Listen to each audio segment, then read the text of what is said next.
എല്ലാവർക്കും നമസ്കാരം. അപ്പോൾ ഇന്ന് വെള്ളക്കടല വെച്ചിട്ട് നല്ല കുറുകിയ ചാറോട് കൂടിയ ഒരു കറിയാണ് കേട്ടോ. നല്ല ടേസ്റ്റാണ് കേട്ടോ ഈ കറിക്ക്.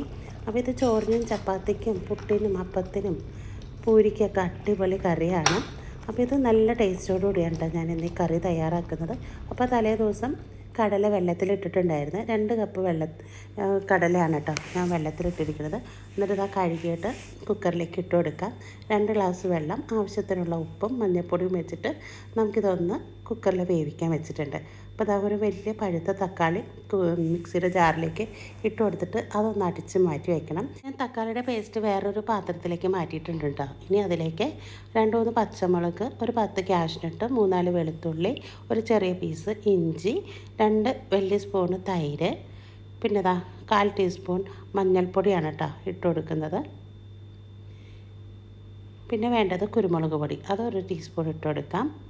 പിന്നെ മല്ലിപ്പൊടി ഒരു 1.5 ടീസ്പൂണാണ് ഇട്ട് കൊടുക്കുന്നത്. പിന്നെ മുളക് പൊടി ഒരു 1/4 ടീസ്പൂണോളം ഇട്ട് കൊടുത്തിട്ടുണ്ട്. അപ്പോൾ എരിവ് ആവശ്യത്തിനനുസരിച്ചിട്ട് ഇട്ട് കൊടുക്കുക കേട്ടോ. എന്നിട്ട് ഇതെല്ലാം കൂടി നമ്മൾ അടിച്ച് മാറ്റി വെച്ചേക്കാം. ഇനി ഇതാ ഇതിലേക്ക് ഒരു പാൻ വെച്ച് കൊടുക്കാം. വെളിച്ചെണ്ണ ചൂടായി കഴിയുമ്പോൾ നമ്മുടെ ഉലുവയുടെ ഇലയുണ്ടല്ലോ, അത് ഉണങ്ങിയതാണ് കേട്ടോ ഇട്ട് കൊടുത്തത്. കറിവേപ്പിലയും കൂടി ഇട്ട് കൊടുത്തിട്ടുണ്ട്.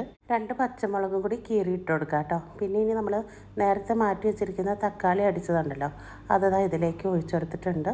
ഒന്ന് പതുക്കെ ഒന്ന് തള വന്നു കഴിയുമ്പോൾ നമ്മൾ ബാക്കി മിക്സും കൂടി ചേർത്ത് കൊടുക്കുകയാണ് കേട്ടോ. നമ്മൾ തൈരും മല്ലിപ്പൊടി മഞ്ഞൾപ്പൊടി അതൊക്കെ ഒന്ന് പേസ്റ്റാക്കി വെച്ചിട്ടുണ്ടല്ലോ, ആ മസാലയും കൂടി ഇതിലേക്ക് ചേർത്തെടുക്കാം. എന്നിട്ട് നന്നായിട്ട് ഒന്ന് ഇളക്കി യോജിപ്പിച്ചെടുക്കാം. ഇനിയിപ്പോൾ ഇതാ മിക്സിയുടെ ജാറിലേക്ക് ഒരല്പം വെള്ളം ഒഴിച്ചിട്ട് ആ വെള്ളവും കൂടി നമുക്കിതിലേക്ക് ഒഴിച്ചെടുക്കാം. ഇനി ഇതിലും കൂടുതൽ കുറച്ചും കൂടി ഗ്രേവി വേണമെങ്കിൽ കുറച്ചുകൂടി ചൂടുവെള്ളം ആഡാക്കി കൊടുക്കാം കേട്ടോ. അപ്പോൾ ഞാൻ ഇത്രയും ഗ്രേവി ആയിട്ടാണ് കേട്ടോ എടുക്കുന്നത്. പിന്നെ കടല വെന്ത വെള്ളവും കൂടി ഉണ്ടാവുമല്ലോ. പിന്നെ ഇത് ഇതിലേക്ക് ഇട്ട് കൊടുത്തത് മസാല പൗഡറാണ് കേട്ടോ. അപ്പോൾ അതും കൂടി ആഡാക്കിയിട്ടുണ്ട്. ഇനിയിപ്പോൾ ഇതാ വെന്ത കടല ഇതിലേക്ക് ഒഴിച്ചു കൊടുക്കുകയാണ്.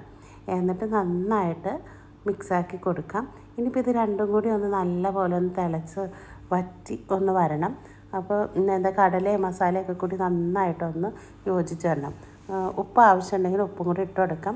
ഒരു 1/2 ടീസ്പൂൺ പഞ്ചസാരയാണ് കേട്ടോ ഞാൻ നേരത്തെ ഇട്ട് കൊടുത്തിരിക്കുന്നത്. എന്നിട്ട് ഇതാ നമ്മൾ സവാള ഇപ്പോഴാണ് കേട്ടോ ചേർത്ത് കൊടുക്കുന്നത്. ഇതുപോലെ വട്ടത്തിലൊന്ന് അരിഞ്ഞതും പിന്നെ കുറച്ച് ഇഞ്ചി നീളത്തിൽ അരിഞ്ഞതും കൂടി ഇട്ട് കൊടുത്തിട്ടുണ്ട്. പിന്നെ മല്ലിയിലയും എല്ലാം കൂടി ഇട്ട് കൊടുത്തിട്ട് നമുക്കിതൊന്ന് നന്നായിട്ട് ഒന്ന് മിക്സാക്കി കൊടുക്കാം. ഇനി ഇതൊന്ന് അടച്ച് വെച്ചിട്ട് ഒരു 5 സെക്കൻഡ് നന്നായിട്ടൊന്ന് തിളപ്പിച്ചെടുക്കാം. അപ്പോൾ അതാ നമ്മുടെ മൂടിയൊക്കെ ഒന്ന് തുറന്ന് നോക്കിയിട്ടുണ്ട്. നമ്മുടെ കറിയൊക്കെ നന്നായിട്ട് കുറുകി സെറ്റായി വന്നിട്ടുണ്ട് കേട്ടോ. അപ്പോൾ നമ്മൾ ഈ സവാള ഇതേ രീതിയിൽ ഇട്ട് കൊടുക്കുമ്പോഴുണ്ടല്ലോ, ആ കടല കഴിക്കുമ്പോഴും ആ സവാള ഇടയ്ക്ക് കടിക്കുമ്പോൾ ഒരു പ്രത്യേക ടേസ്റ്റാണ് കേട്ടോ. അപ്പം നല്ലൊരു വിഭവമായിട്ട് വരുന്നത് വരെ പോയിട്ട് വരും.